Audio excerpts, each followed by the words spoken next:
Capítulo 42. Los temores de mi persecución pasaron a un segundo plano, como si de repente hubieran perdido toda su vigencia. Antes de importunar a Hilgar con suposiciones que quizás no tuvieran fundamento, debía contactar con él inmediatamente para hacerle llegar la información y las cartas. La situación de Beigbeder era mucho más importante que mis miedos, para él mismo, para mi amiga y para todos. Por eso aquella mañana rajé en 1000 pedazos el patrón previsto para dar cuenta de las sospechas acerca de mi supuesto seguimiento y lo reemplacé por otro nuevo. Beigbeder visita mi casa anoche. Fuera ministerio. Estado extremo nervioso. Envían arrestado a Ronda. Teme por su vida. Me entrega cartas para enviar señora Fox Lisboa para valija diplomática embajada. Espero instrucciones urgentes.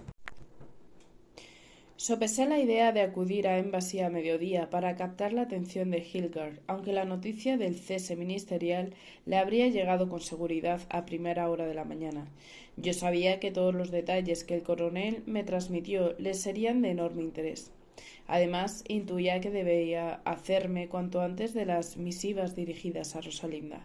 Conociendo las circunstancias del emisario, estaba convencida de que aquellas páginas sobrepasaban los límites de la mera correspondencia sentimental y confortaban todo un arsenal de rabioso contenido político que en ningún caso convenía que estuviera en mi poder. Pero era miércoles, y como todos los miércoles tenía prevista mi visita al salón de belleza, así que preferí utilizar el cauce de transmisión convencional antes de hacer saltar la alarma con una actuación de emergencia mediante la que sólo conseguiría adelantar la información un par de horas. Me esforcé por ello en trabajar a lo largo de la mañana, recibí a 2 clientas, mal comí sin ganas y a las 4 menos cuarto salí de casa camino de la peluquería, con el tubo de patrones firmemente envuelto en un pañuelo de seda dentro del bolso. El tiempo amenazaba lluvia, pero opté por no tomar un taxi. Necesitaba que me diera aire en la cara para despejar las brumas que me asolaban. Mientras caminaba, rememoré los detalles de la desconcertante visita de Beigbeder la noche anterior e intenté anticipar el plan de Hilgar y los suyos idearían para hacerse con las cartas. Abstraída con esos pensamientos, no noté que nadie me siguiera. Quizá mis propias preocupaciones me mantuvieron tan ensimismada que si alguien lo hizo no me di cuenta.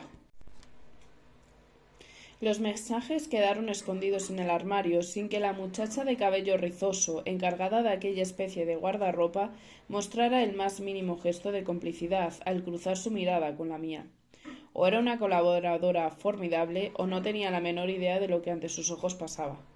Me atendieron las peluqueras con la destreza de todas las semanas, y mientras me ondilaban la melena, que ya superaba la altura de los hombros, fingí mantenerme absorta en el número del mes de una revista.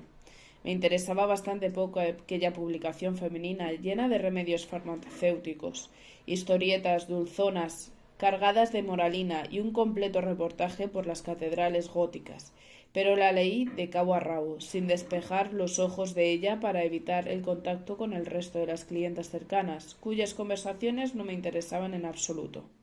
Al no ser que coincidiera con alguna de mis clientas, algo que ocurría con relativa frecuencia, no tenía ningún interés en entablar la más mínima charla con nadie.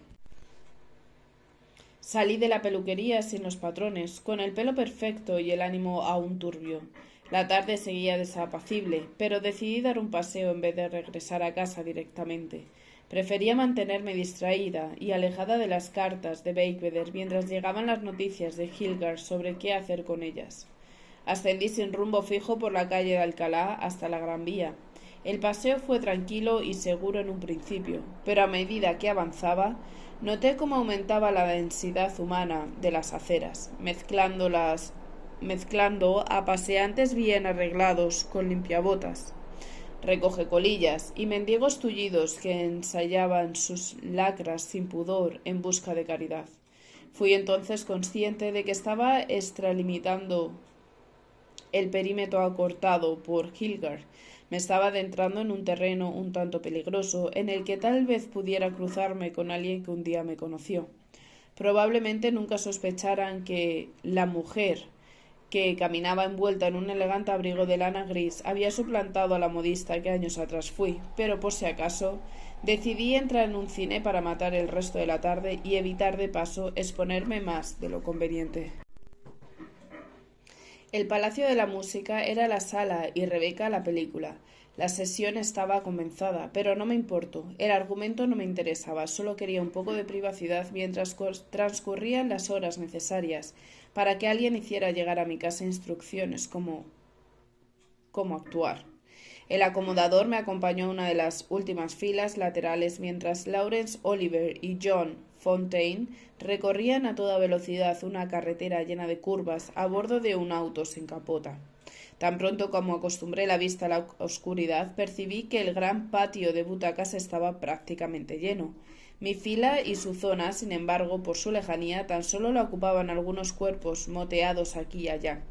A la izquierda tenía varias parejas, a la derecha nadie.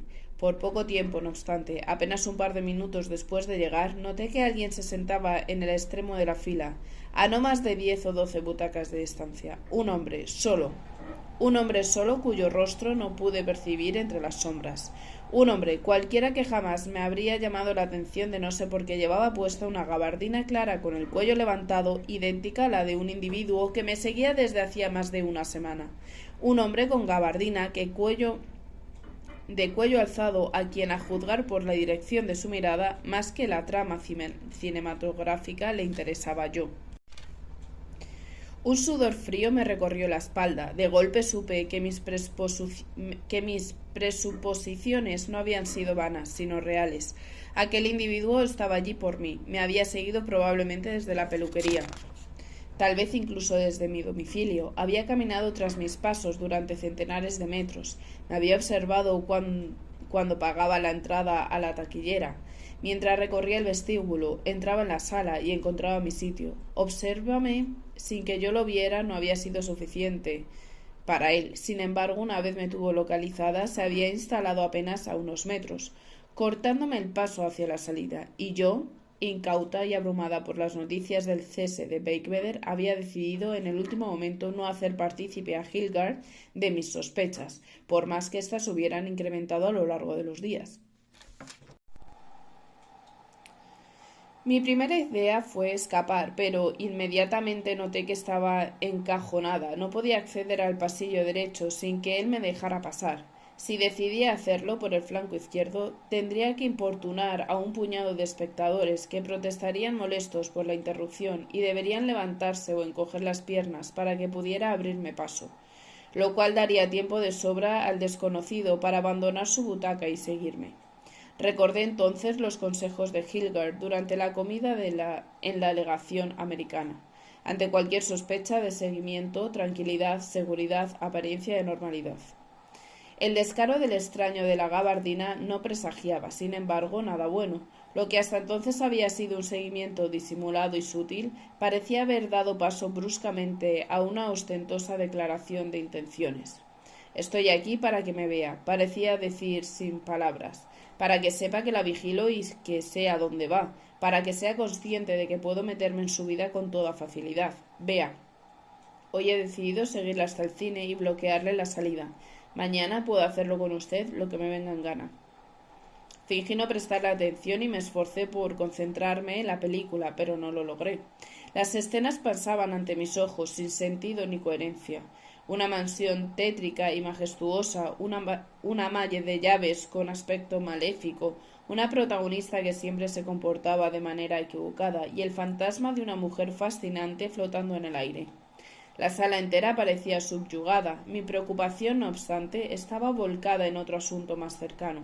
Mientras transcurrían los minutos y en la pantalla se sucedían imágenes cambiantes en blanco, negro y gris, dejé caer varias veces la melena sobre el lado derecho de la cara y a través de ella intenté escudriñar al desconocido disimuladamente. No distinguí sus rasgos. La distancia y la oscuridad me lo impidieron, pero entre nosotros se estableció una especie de relación muda y tensa, como si el común desinterés por la película nos uniera. Ninguno de los dos contuvo el aliento cuando la protagonista sin nombre rompió aquella figura de porcelana. Tampoco Sentimos pánico cuando el ama de llaves intentó persuadirla para que se arrojara al vacío. Ni siquiera se nos heló el corazón al saber que el propio Max de Winter tal vez había sido el asesino de su perversa esposa. La palabra fin apareció tras el incendio de Vanderlei y la sala comenzó a inundarse de luz. Mi reacción inmediatamente fue ocultar el rostro, por alguna absurda razón. Sentí que la ausencia de oscuridad me haría más vulnerable ante los ojos del perseguidor. Incliné la cabeza, dejé que el pelo me tapara la cara una vez más y fingí ensimismarme en buscar algo en el bolso. Cuando por fin alcé la vista unos centímetros y miré hacia la derecha, el hombre había desaparecido. Me mantuve en el patio de butacas hasta que la pantalla quedó en blanco, con el miedo agarrado a la boca del estómago. Se encendieron todas las luces. Los espectadores más rezagados abandonaron la sala. Los acomodadores entraron buscando desperdicios y objetos olvidados entre las butacas. Solo entonces, acobardada aún, me armé de valor y me levanté. El gran vestíbulo se mantenía abarrotado y ruidoso. Sobre la calle caía un aguacero y los espectadores a la espera de la salida se mezclaban apretados con los de la sesión a punto de empezar. Me cobijé semioculta tras una columna en una esquina apartada, y entre el gentío, las voces y el humo denso de 1000 cigarrillos, me sentí anónima y momentáneamente a salvo.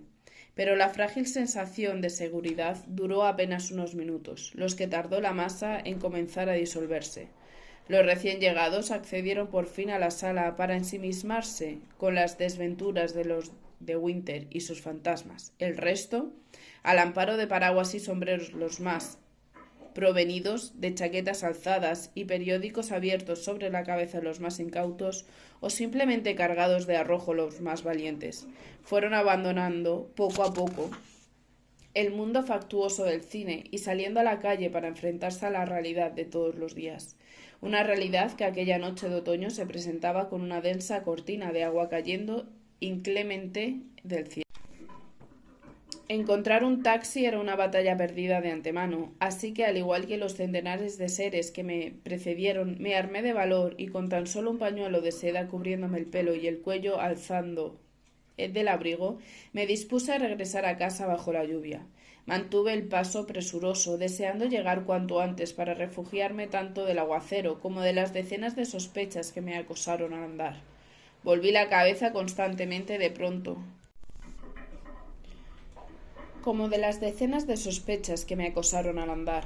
Volví la cabeza constantemente. De pronto creía que me seguían, de pronto parecía que me habían dejado de seguir. Cualquier individuo con gabardina me hacía apretar el ritmo, aunque su silueta no se correspondiera con la del hombre que yo temía. Alguien pasó con prisa a mi lado y al sentir su roce involuntario en el brazo corrí a refugiarme junto al escaparate de una farmacia cerrada. Un mendigo me tiró de la manga rogando caridad y por limosna recibió un grito asustado. Intenté andar al paso de varias parejas respetables hasta que, sospechosas de mi obsesiva cercanía, ellas mismas se apartaron de mí. Los charcos me llenaron las medias de salpicaduras de barro. Se me enganchó el tacón izquierdo en una alcantarilla. Crucé las calles con apremio y angustia sin apenas fijarme en el tráfico. Los focos de un automóvil me deslumbraron en un cruce. Un poco más allá recibí el bobinazo de un motocarro y estuve a punto de ser arrollada por un tranvía. Apenas unos metros más adelante logré de un salto librarme del atropello de un coche oscuro que probablemente no percibió mi figura bajo la lluvia, o tal vez sí. Llegué empapada y sin apenas resuello. El portero, el sereno, un puñado de vecinos y 5 o 6 curiosos se arremolinaban unos metros más allá de mi portal, calibrando los desperfectos causados por el agua que se había colado en los sótanos del edificio. Subí los escalones de 2 en 2 sin que nadie percibiera mi presencia, despojándome del pañuelo empapado mientras buscaba las llaves, aliviada por haber logrado llegar sin cruzarme con mi perseguidor y deseando sumergirme en un baño caliente para arrancarme el frío y el pánico de la piel. Pero el alivio fue breve, tan breve como los segundos que tardé en alcanzar la puerta, entrar y darme cuenta de lo que pasaba. Que hubiera una lámpara encendida en el salón cuando la casa debería estar a oscuras era algo normal, pero podía tener alguna explicación. aunque doña Manuela y las chicas solían apagar todo antes de irse. Tal vez aquella tarde se olvidaron de dar un último repaso. No fue por eso la luz lo que me resultó fuera de lugar, sino lo que encontré en la entrada, una gabardina clara de hombre colgada en el perchero y goteando agua con siniestra parsimonia.